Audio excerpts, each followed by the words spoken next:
Galera, a próxima questão agora é um pouquinho maior, mas não é difícil não. Escreva um programa para ajudar a calcular a quantidade de gotas de um remédio que uma determinada criança precisa tomar. A bula desse remédio pediátrico recomenda a seguinte dosagem: 5 gotas para cada 2 quilos do peso da criança. Você deve fazer um programa que leia o peso dessa criança, calcule e imprima na tela a quantidade de gotas a ser tomada, tá bom? Beleza. Essa questão aqui, só vou copiar essa parte aqui que vai ser a parte da fórmula, para a gente ter um acesso mais fácil, tá conseguindo entender, né? Vou criar um arquivo novo aqui, novo arquivo em Python, que vai ser, deixa eu chamar, sei lá, gotas.py. Colocar aqui como comentário essa parte para a gente lembrar da fórmula da questão, né? 5 gotas para cada 2 kg do peso da criança. Vamos fazer um cálculo rápido aqui. Se eu quero saber o número de gotas, né? Como comentário, a gente pode calcular isso aqui fazendo o quê? Para cada 2 kg do peso da criança, a gente vai ter 5 gotas. Então a gente poderia, por exemplo, pegar o peso da criança, dividir por 2, e depois que a gente pega esse valor dividido por 2, a gente multiplica por 5. Porque, por exemplo, se a criança tem, sei lá, 20 quilos, a gente divide por 2, vai ser 10 e multiplica por 5, ou seja, a criança tem que tomar 50 gotas. Para cada 2 quilos ela toma 5 gotas, então fazendo essa fórmula a gente consegue encontrar o valor certinho. Só que quando a gente faz uma variável, galera, só uma observação rápida, a gente não pode criar variável com espaços, tá? Ela tem que ser como se fosse um nome só. Eu poderia substituir esses espaços por underline, por exemplo. Beleza. Então vamos até tirar isso aqui de comentário, que a gente pode usar essa fórmula aqui de verdade. A gente pode usar isso aqui como se fosse o cálculo da nossa variável.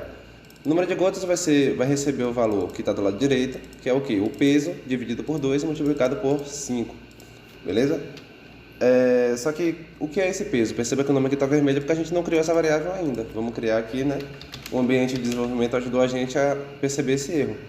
Peso vai ser uma variável que vai receber um valor digitado pelo usuário. Só que peso é aquela que eu falei, né? É um valor quebrado. Então a gente pode fazer o que? Float input, digite o peso da criança. Eita, escrevi errado aqui. Digite o peso da criança. Esse valor vai ser lido pelo input, vai ser transformado em float. O Python vai entender um valor aqui numérico com casas decimais e vai armazenar esse valor digitado na variável peso. Pronto. A gente leu esse peso, ele passou para essa linha, leu o peso da criança. Chegou nessa linha aqui 5, a gente pode, não precisa nem dessa aqui, ó. Na linha 4 aqui, a gente vai calcular o número de gotas e vai imprimir para o usuário. Número de gotas indicado. E vamos colocar aqui em seguida o valor número de gotas, que é o nome da nossa variável. Eu poderia ter chamado o que eu quiser. Eu quis chamar assim para ficar bem claro, né? É importante que a gente crie variáveis com nomes bem claros para que fique fácil da gente entender os nossos códigos, beleza? Tem que ser nomes claros e que façam sentido com o que a gente está pedindo. Número de gotas caiu bem. Pronto. Sem já testar aqui, ó, digite o peso da criança. Se a criança tem 20 quilos, o número de gotas indicado é 50, como eu tinha calculado aqui com vocês, né? Mas galera, a nossa função, no momento, nossa questão aqui até funciona para números arredondados, números certinhos. Por exemplo, para 20 quilos vai ser 50 gotas. Só que se a gente mandar um número quebrado, por exemplo, a minha criança tem 20,3 quilos, vai dar um número quebrado no número de gotas também por causa do cálculo, né? É de se esperar que dê esse número quebrado.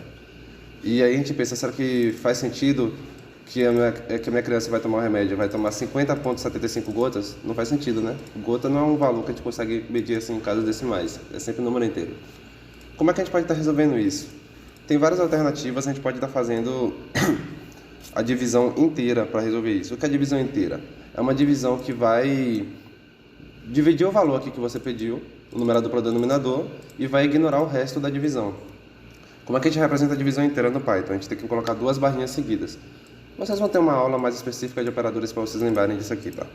Mas basicamente, se o número tem vírgula, ele vai desprezar... se o número da divisão dá no resto, acaba causando um resto, fazendo uma divisão não exata, ele vai desprezar esse resto e vai considerar apenas a divisão inteira. Beleza?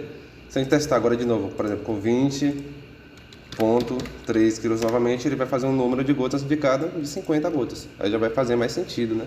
Se eu pedir um número muito específico aqui, sei lá, 21,75 é o peso da minha criança, ele vai fazer o quê? 50 gotas também, porque ele arredondou o valor para algo que faz mais sentido para a gente, para a gente estar conseguindo fazer um cálculo desse número de gotas para que ele fique inteiro, tá? E aí a nossa questão vai ficar melhor resolvida.